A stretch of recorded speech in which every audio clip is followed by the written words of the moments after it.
the city of Chicago needs to actually pursue a municipal charter commission. Right now, the city of Chicago is just a government based on tradition, status quo, and municipal code. If I don't like how we do something, I just change the law and do it a whole new way. There's no guiding principle set in stone for how to do anything like the U.S. Constitution or the state constitution.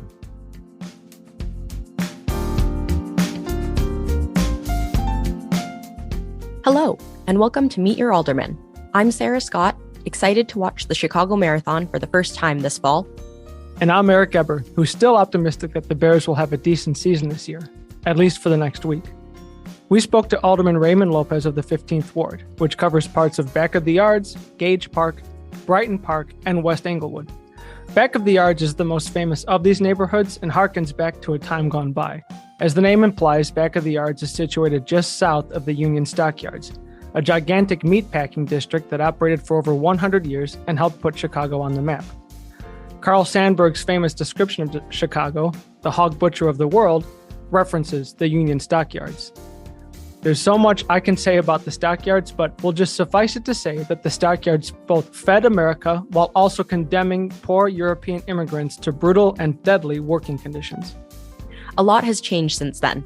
Meatpacking is much less centralized, the stockyard has been closed for over 50 years, and the European population has been replaced by a mostly Hispanic one. Alderman Lopez grew up near the 15th Ward and saw these demographic changes firsthand. As he is a descendant of Mexican immigrants, he intimately knows the experiences of this population. He also cuts an interesting figure in City Council. Sarah and I have mentioned before that while City Council is nominally very Democratic, there are different shades of blue. Alderman Lopez certainly leans on the more conservative side, making him perhaps a more purplish color, and he is not shy about expressing his views. This can sometimes put him at odds with other members in the Latino caucus and the LGBT caucus. He also has strong opinions about caucuses. He also often voices his disapproval about Mayor Lightfoot.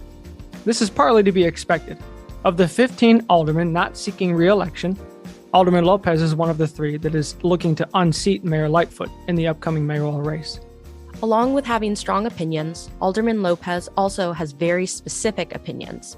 He definitely has thoughts about CPD reform, rent control, ward boundaries, the recently passed Safe T Act, a city charter, and a whole lot more. Hope you enjoy listening. Alderman Lopez, thank you very much for taking the time, being the first guest of ours to actually come in person. We really appreciate it. And we know that you're very busy, so we're just going to dive right in. When did you get your start in Chicago politics? I got my start in politics on the Southwest side when I was still coming out of high school, going into college. My first election I ever worked was in 1996. My community, one of my friends, saw that I was just hanging around doing not much anything like most teenagers do. And he suggested that I go and team up with our precinct captain at the time. And for those of you who may not be familiar, precinct captains are the volunteers that go and work in the neighborhood for the local alderman or ward organization. And like most people my age, 18, 17 years old, I had no idea who that person was, but I said, okay, why not? It was with the 23rd Ward at the time under Congressman Bill Lipinski and Alderman Michael Zaleski.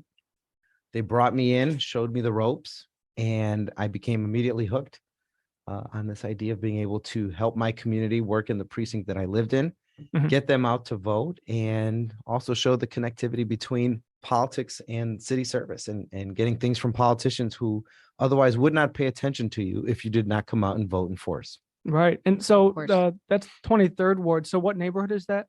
That was in the Sleepy Hollow, Archer Heights area, near Archer and Cicero.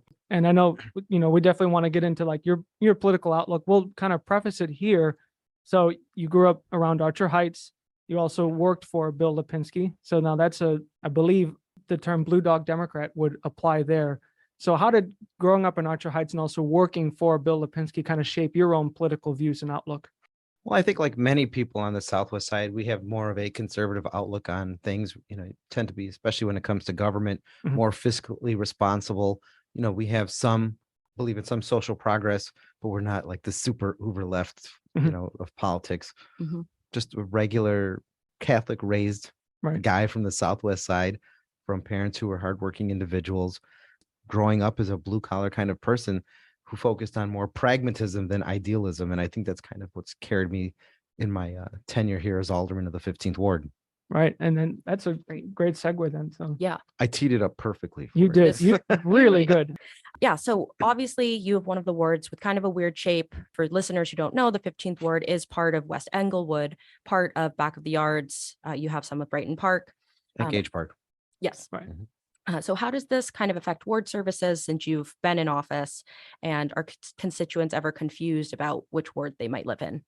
You know, when the ward map was redrawn 10 years ago, not this past time, but 10 years ago, it took the 15th Ward, which basically was very rectangular in shape, and made it a hodgepodge of 4 different neighborhoods that you just listed. Right. And all of those communities were only connected by the boulevard grass of Western Avenue. So there was really no neighborhood cohesion. It was not really designed to move forward. And I say all the time, that ward was designed to fail because you had 4 distinct neighborhoods that could not see how they were connected. And under anybody else, they would have been fighting and feuding for a decade. But it also gave me a very unique opportunity to actually connect people together, to bring communities together, even when they didn't realize how connected they actually were. In doing that, I was able to, as alderman, address issues that were unique to the neighborhoods, listening to residents, building community cohesion just in the parts that we represented, and steered clear away from the general cookie cutter solutions that every politician likes to throw out there when it comes to addressing big ticket issues like violence or housing or economic development. What I learned as alderman, having to represent 4 neighborhoods that didn't see how they were connected, was that I had to address their issues locally and then show them globally how all of these things were in fact connected, whether they knew it or not. Now, the ward map has been redrawn again. And now I've also picked up parts of my old Chicago lawn and more of Gage Park, as well as Canaryville. Oh, wow. And what we're going to see a lot of in many aldermanic races and 10 years moving forward is that the exception, last remap, has now become the rule with all of the gerrymandering. Right. And all the wards that are split and pulled in different directions, and communities that have now 5 different aldermen, 6 different aldermen, and they're not going to know who to go to. Hopefully we've shown them the roadmap on how to move forward. But during this remap, I said, if you do this to the wards, you're going to need to be able to provide additional support on a more global scale, not for the aldermen, but for the residents. Right. Do you think that 10 years ago, they divided your ward in particular, and probably other wards, the way they did strategically? Like, was it a political move kind of against your ward? Like you said, it was like built to fail or drawn to fail in some ways? No, I think the calculus for the gerrymandering then, and even more so this past cycle, was to protect the incumbents. Clearly, when you have a map that's drawn where not a single incumbent is displaced, you know you've drawn it for the people who are in office, not for the people electing people to office. And when, I'll give you a perfect example, in the Marquette Park, Chicago lawn area, there were over 60,000 Latinos in a concentrated area. By definition, that should have been its own ward, and it would have been a new ward for a Latino population. That ward was divided 3 ways to beef up a black ward with decreased population, as opposed to condensing the 3 black wards to 2 and making them stronger and creating one that could elect a Latino. They pulled them that way. Now, if you ask me, that is an incorrect calculation, not solely based on the fact that you're disenfranchising the Latino voters, but for the Black caucus to make that decision, thinking that that's going to protect them, when all the population trends show that Latinos are growing and outpacing African-American residents in the city of Chicago, they run the risk of now losing all 3 wards, because at least at some point, the population demographics are going to change, and the now majority population is not going to be African-American anymore. It's going to be Latino. So you mentioned like the Latino population there. You represent 2 predominantly Hispanic neighborhoods. Well, I guess Gage Park would be another one, but Back of the Yards and Brighton Park are the ones that we had thought of. These 2 neighborhoods, though, they don't seem to get as much attention as the more famous ones like Little Village or Pilsen. Why do you think that might be? And what do you think that, Brighton Park and Back of the Yards has to offer that those other neighborhoods don't? Well, when you look at the historic neighborhoods of the city of Chicago, Back of the Yards is one of the more historic and older neighborhoods for immigrants, period, Right. regardless of whether they're, Mexican immigrants, or Polish or Lithuanian or Italian, because of their proximity to the stockyards going back to the 1800s. Packing town. Exactly. Mhm. Now, when we look at Pilsen and we look at Little Village, those are neighborhoods that have evolved and grown with their Latino, predominantly Mexican populations. But we're also seeing that dynamic change right now, too. Mhm. Looking at Pilsen over the last 20 years, we've seen a definite shift where the Latino population, the predominantly Mexican population in the community is being pushed out because of gentrification. Little Village is facing the same kind of crisis. But Little Village also used to be a Lithuanian and Bohemian community before the Mexicans started arriving. Mhm. What we've seen is kind of the generational swing as we continue on, where the point of entries are different neighborhoods, and as they've spawned outwards, they've taken over new neighborhoods. So, but now we're seeing the continuation of that, where families are moving out. Second generations are moving out into Brighton Park, into Gage Park, where they are going from renter to homeowner. Mhm. And then where they're doing the next logical thing, which is also then buying houses further west, where you're seeing Garfield Ridge and Clearing now have a huge Latino population that didn't exist when I was there. Right. When I went to grammar school at St. Camillus in Garfield Ridge, right across from Midway Airport, there were only 2 Latino kids in the whole school. Were you one of them? I was one of them. Yeah. And by the time that school's doors closed, I think over half the school was Latino. So we've seen just how our communities grow, move, and continue moving outward. Brighton Park and Gage Park are the next rung on the economic ladder as the Mexican community establishes themselves, as the new Mexican immigrants become more socialized, become more American. They're jumping outwards from Little Village and Pilsen. But I think that Back of the Yard still remains a landing point for many of our immigrant brothers and sisters. And it's still a very tight-knit Mexican community. And I think it's still going to remain that for quite some time. This might be a good point to kind of go off with. Very recently, and this is a national issue, but very recently there's been efforts by the governor of Texas and also governor of Florida busing migrants to places like Martha's Vineyard, but also Chicago. So I'm just curious, like your thoughts about that, and specifically if any of them have ever wound up in the 15th ward.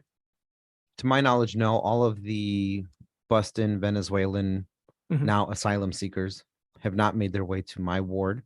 Many of them actually have been put up in various shelters in coordination with the Salvation Army on the northwest side of the city of Chicago, and are also outside of the city of Chicago, as we've seen in other suburbs. Right. I believe we have close to 1,000 at this point, if I'm not mistaken. We have over 1,500 people crossing the border down south every single day. That is a failure of the federal government to address. Now, I don't support the Texas governor shipping people all across the country, dropping them with no resources, because what I don't want to see is Chicago, because we are a sanctuary city, being the dumping ground for people's politics. Because the benefactors of both political parties want to see this situation continue. You've got businesses who make money and abuse workers and are able to do things illegally because they have cheap labor. We have Democratic Party that plays politics with people and will use them as props while not actually trying to make them a voting class of Americans. And all the while, the human story is lost. And we need to fix that soon. You talked about Chicago as a sanctuary city. I'm curious your thoughts about that policy. Does that need to be addressed, tweaked, removed entirely? No, I support being a welcoming city. For me, as the great grandson of undocumented individuals, it would be exceedingly hypocritical for me to say no one can come here the same way my family did. My husband would have been, in essence, a dreamer because his family came here undocumented. But I think there are things in the welcoming city ordinance currently that I do not support. Under the last administration, I was against removing the carve-outs for working with the police and law enforcement, specifically and solely when we have violent repeat offenders who are undocumented in our city. And for listeners, can you define what carve-outs? So there were 4 different exemptions to the previous welcoming city ordinance, dealing mostly with our ability to, with our police department, law enforcement, to work with the federal government, mainly dealing with violent repeat offenders. It was basically the only time, like if you were self-admitted on the gang database, if you were a murderer, those kind of, those high-ranking crimes. Those were the only times that we would work with the federal government to deal with somebody who is undocumented. Other than that, no way, shape, or how should we be working with the federal government for people who are here in this city. And I firmly believe that.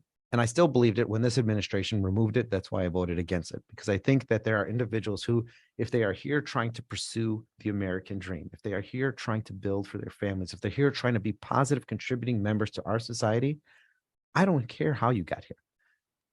I'm happy to have you. Right. But if you're not here for those reasons, if you're here to terrorize communities because you don't care about the neighborhood you find yourself in, then I'm going to deal with you in a very different way. Yep. I think broadly speaking, just to kind of open it up to you initially, just thoughts about police reform generally and like kind of your stance on community policing.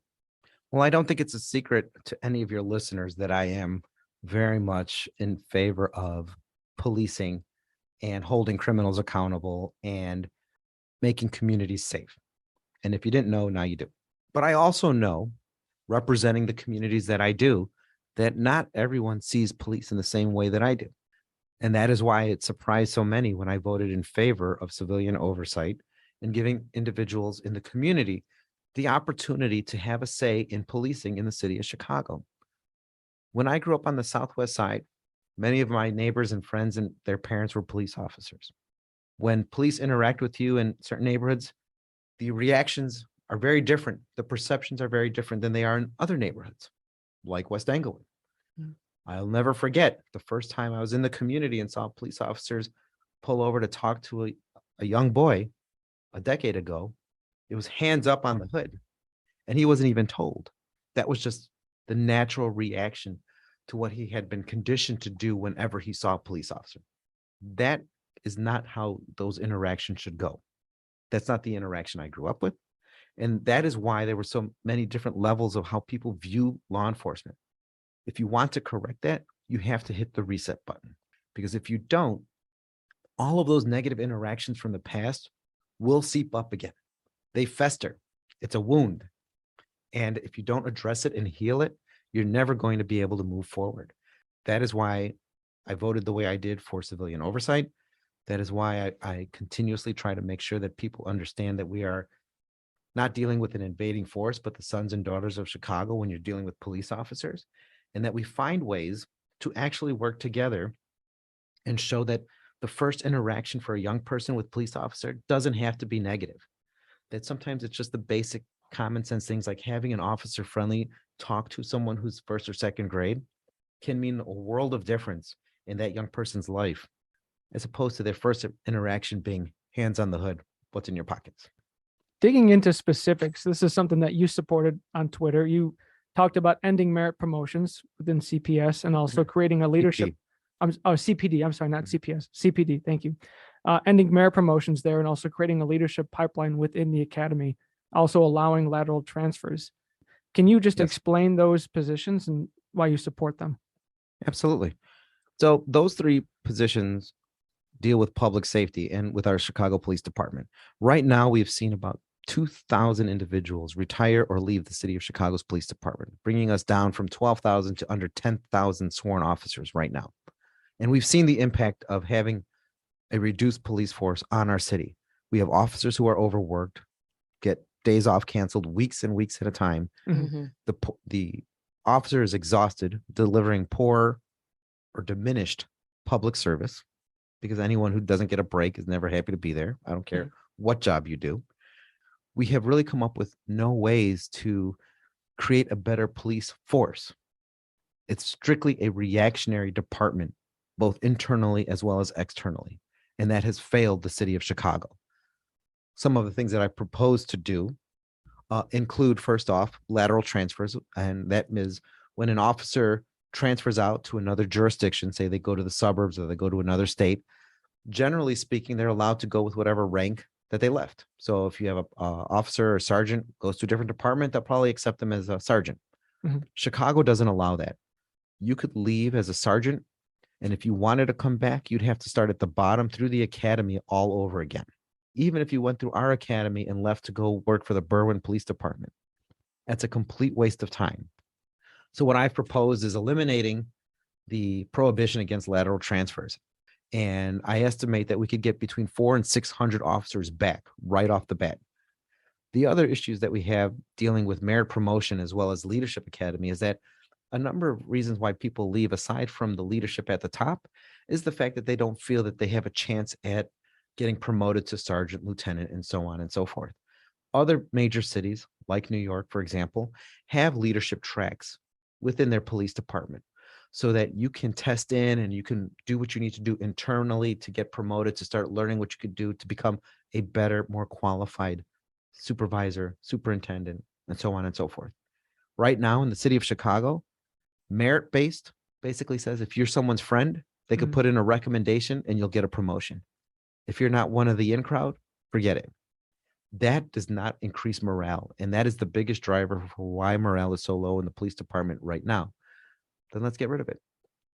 Going off of crime, and we talked immigration at the national level, and now we want to look at something at the state level. That's the Safety Act. I'll preface it a little bit. This is essentially a proposed bill that would eliminate cash bail for certain types of crimes. I believe they are excluding violent crimes. I'm curious if you can kind of explain a little bit of the Safety Act and your opposition to it, or at least your caution around it. Well, let me start by saying this isn't a bill. This actually was passed. It's a law. Okay. And the Safety Act basically is designed under the premises of criminal justice reform. That's how it was sold in the middle of the night when a 795-page document was approved and voted on within an hour. At the state level. At the state level in Springfield. But nobody who sponsored it, nobody who voted for it, wants to go on record and explain point by point what this law does. I understand the need to reform bail for individuals who do a once in a lifetime dumb mistake and shouldn't have to sit in jail for months on end waiting to get out because they don't have the money to bail themselves out. I understand that. But someone who is a 5-time career criminal should not be afforded the same sympathy as that individual who just made a once in a lifetime mistake. And it seems like that is exactly what a big chunk of this law does, while also saying that you cannot hold someone unless you know who their next victim is. And last time I checked, most criminals don't plan that way. And we have seen over the past several months, this year alone, where individuals who were released just on electronic monitoring have committed not one, not two, but multiple felony offenses numerous times, time and time again, while being out on electronic monitoring. Alderman Tabares, Alderman Napolitano, and Alderman O'Shea and I have called for hearings into this, wanting to invite legislators from Springfield to come down to City Hall and explain it to us. Let us know, clear the air, so that all of Chicago can understand what exactly we can prepare for. Unfortunately, some individuals in the body had a knee-jerk reaction and tried to scuttle that effort. But when you say body, you mean City Council, Chicago City Council. Chicago City Council. But we will hold our own hearings then. Regardless of what your politics are, we are owed an answer as to what the impact of this law is going to be. And I think it's very telling that there are so many people who don't want to stand up and say what this is. It's very reminiscent to me of the parking meter deal from City Council 20 years ago, when a multi-billion-dollar, several thousand-page agreement was signed that nobody read because they wanted the $1 billion, not realizing that they just sold the parking meters for 70 plus years to a company that was going to raise the rates instantly. Something that we learn about here very early on in our tenure as students, the different incentives for incumbents to do something today, not really thinking about the tomorrow and how that affects residents who then have to truly pay for it. Well, and that's actually one of the issues that I've had to confront as alderman, to be perfectly honest. When I was younger, Mayor Daley was in charge of the city. He never wanted to raise property taxes. So a lot of the city's building at that time was all done through debt. Chicago right now is $66 billion in debt. When I became alderman in 2015, Mayor Rahm Emanuel at that time had to put forth one of the largest tax increases in recent history of $550 million to cover debt, to cover the gap that was growing, the structural budget gap that was growing because taxes had never been raised. Everything was borrowed. And my first budget vote was to raise taxes. And I said on the floor that day, I'll never forget, I'm doing this because no one before me had the courage to actually pay for what you were buying. And I'm not going to pass that on to the next generation. Now, we've seen this administration go back to the spend and borrow model, and it's racking up debt immensely. And the budget gap remains larger than it's been in 10 years. Continuing on with a trend of teeing us up very well, another thing I don't think is any secret at all is that you have been very critical of Mayor Lightfoot. I don't know what you're talking about. So this is a two-parter. The first part will probably be easier. The second part might be a little more challenging. Where do you think she has failed most significantly? But also, where do you think that she has actually succeeded? What are some things that she's done that you've supported? It's stunned silence. Yeah. I'm going to go back to the first time she and I had a conversation. Okay. I told her that she had the opportunity to be truly transformative, do good things, turn the city upside down in a positive way, or you're going to become mean and petty. History has shown which one she's chosen. There are certain things that she is right in addressing. The fact that I haven't voted against her 100% of the time shows that there are times that I do actually support her. About 28% of the time I support her. Things such as investing in communities, things such as addressing housing. But I think her failures are in the execution, to be perfectly honest. There is a vision that she has, that there are some ideas that she's brought to the table that are worth pursuing. But I think she gets in the way of her own self in the execution and the creation of those ideas. Her inability to work with people is one of her failures. For example, in Cranes just this week, where she envisioned reworking the Neighborhood Opportunity Fund and Thrive Zones and all of those things produced by Mayor Emanuel and us in the last administration, and rewrapping them as the Invest Southwest program designed to invest in economic corridors that were historically underinvested in on the south and west sides in particular. All of that basically was smoke and mirrors for the last 3 years because not one project has actually come to fruition. Her leadership and those that she's put in charge of things talk a project to death on some of the most mundane and boring things that they really shouldn't be injecting themselves in. If you have a multi-million-dollar project held up because a commissioner wants to talk about what kind of trees you're going to plant in your parking lot, we have a problem. Going off of that question, you are one of the 14 aldermen that is leaving city council ahead of this upcoming election season. What do you think is driving the exodus? For a majority of my colleagues that are leaving, I believe that many of them are leaving because most of them were supportive of this mayor, this administration, and the policies. Many of them see that there are no coattails with this mayor. There are more questions than there are answers. There are more negatives than there are positives. As an alderman, if you are tied to the mayor, then you're tied to them for their pluses and minuses too. And there are many aldermen who I think found it easier just to walk away than to have to make a very difficult political decision, which is, do you run as someone who supported this administration and has to be held accountable for everything we see, hear, and know is going on in the streets? Or are you going to run against the person you've supported for the last 3 years and say that they were wrong when your voting record might say that you were in lockstep with that person and the administration since day one? And it might just be easier to say, you know what, I don't feel like dealing with it. And then another city council kind of question. So I think it's fair to say that you cut a different figure among the Latino caucus, among most members of the Latino caucus. I'm handsome. There's one. Where would you say that you feel that you are at odds with the Latino caucus and where you are aligned with the Latino caucus? Depends on the day, depends on the issue. Sure. And to be perfectly honest, there are days that I'm in line with the Black caucus or the Progressive caucus, and days that they're polar opposite. I try not to be a leader who's boxed in.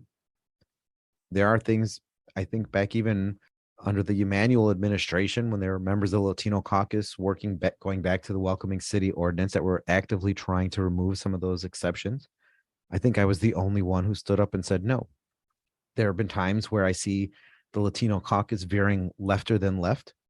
I'm not going to change, and I can't just go along and put my name on something knowing full well that there are things that I personally don't agree with or don't fit the people that I represent.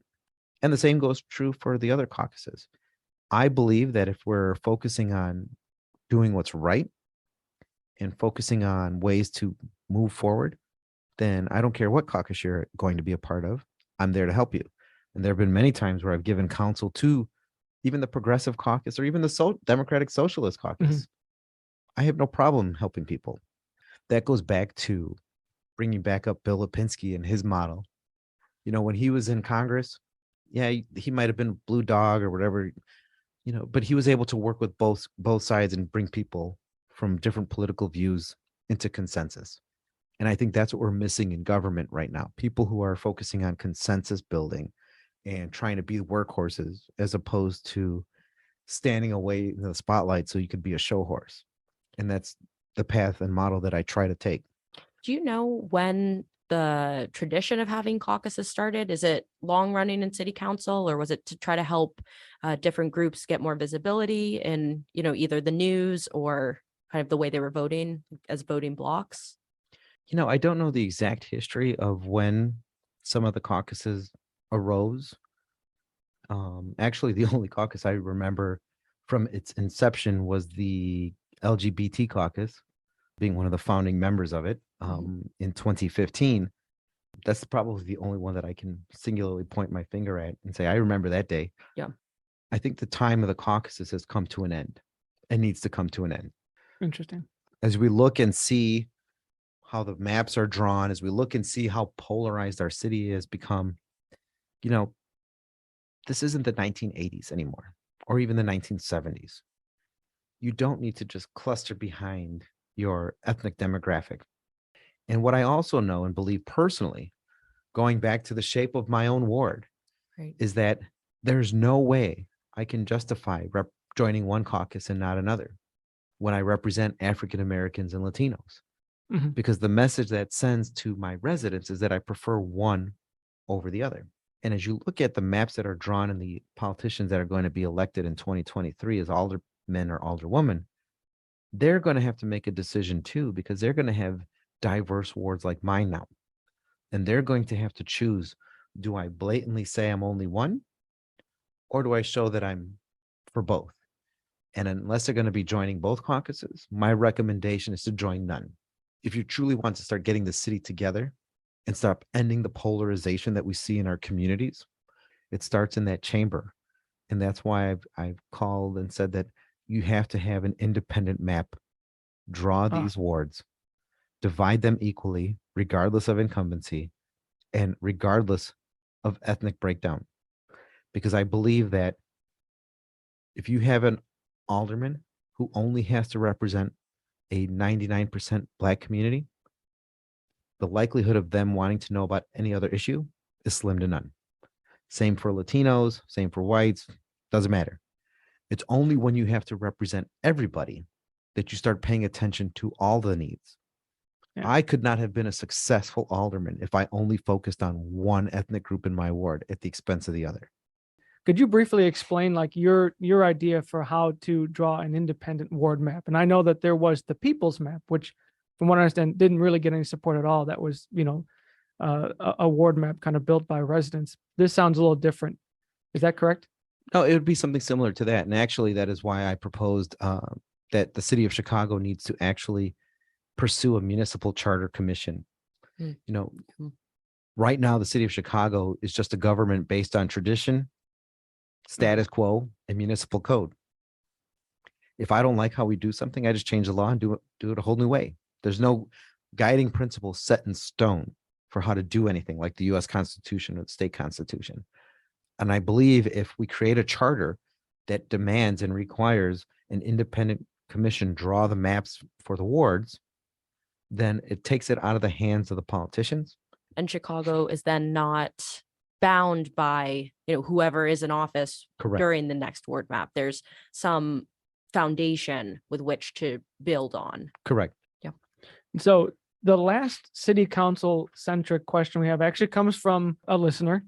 This is from Andre Peliquin. He asks, if the General Assembly voted to lift the statewide ban on rent control, and that was brought to a vote in Chicago City Council, would you be for or against allowing rent control in the city?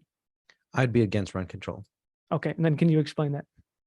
I have a hard time telling people who own property what exactly we should do with their property. I think that if you manufacture the costs of rent of an apartment without addressing the other ancillary costs associated with ownership, you're putting owners at a severe disadvantage. When you look at some of the more progressive, if you will, policies that are being thrown out there, not just rent control, just cause evictions and things of that nature, it's an overwhelming burden on all property owners. And oftentimes we make the mistake of assuming all property owners are mega development millionaires and billionaires. They're not. In my ward in Brighton Park, for example, I have a lot of 2-flat and 3-flats that are privately owned by just grandmas and aunts and uncles. Mhm. To tell them that their property would have to be a rent control property as their taxes go up, as their utilities go up, forcing them to be in a position where they're going to lose money on a property, you will find no one will rent because you've just put your thumb on the scale in a way that so outweighs the benefits of ownership in favor of the renter. There has to be balance. There has to be common sense on both sides, as policies like rent control, as policies as just cause. And by the way, for those of you who are unfamiliar with just cause, that means that a landlord has to give a tenant 6 months notice if they're not going to renew the lease for any reason, or have to pay between $2,500 or $10,000 to the tenant. No one's going to do that. And if I was a betting man, I'd say you're against just cause then.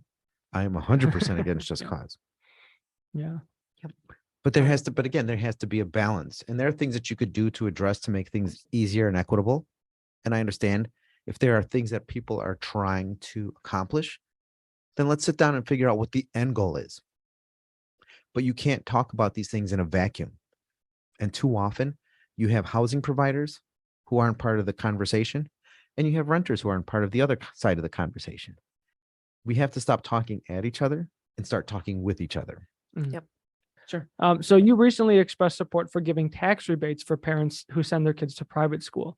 So can you explain that and your justification for supporting Sure. that? I'm a kid who went to a Catholic school. Right. I know and have seen firsthand the sacrifices parents make when they put their child through private education. I understand that the social contract for public education is that we'll all chip in to educate our children together collectively. Understand that completely.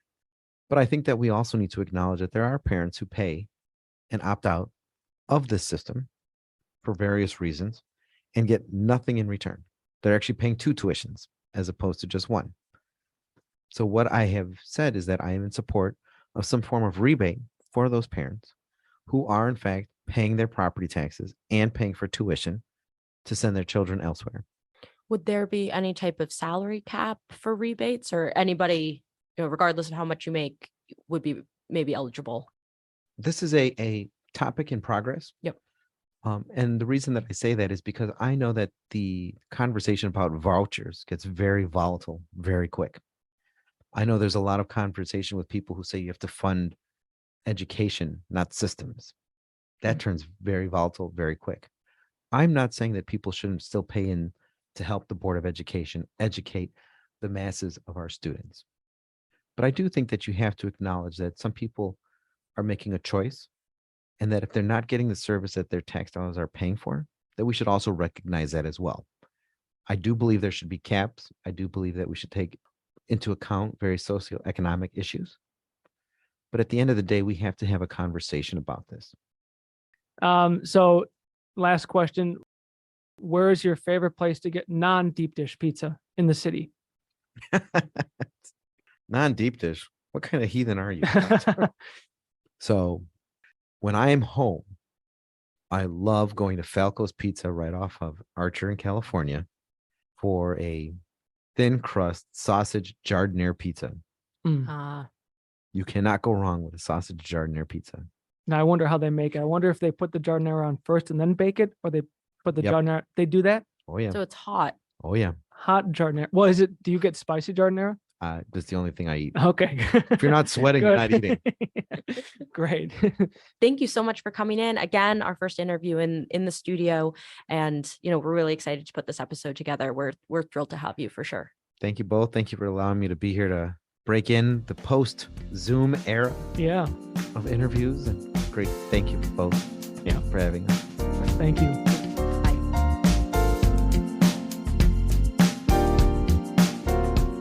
Thanks for listening. If you like the show, please rate and review it and let your friends know. You can also follow us on Twitter by searching the podcast name or the handle Tweet Your Alderman. That's your spelled U-R. Tweet us your questions and we'll be sure to include them on future episodes. This episode was produced, recorded, and edited by myself and Sarah Scott. Harrison Lee did our sound engineering. Graphic design was done by Olivia DePriel. And as always, shout out to the University of Chicago Public Policy Podcast Group.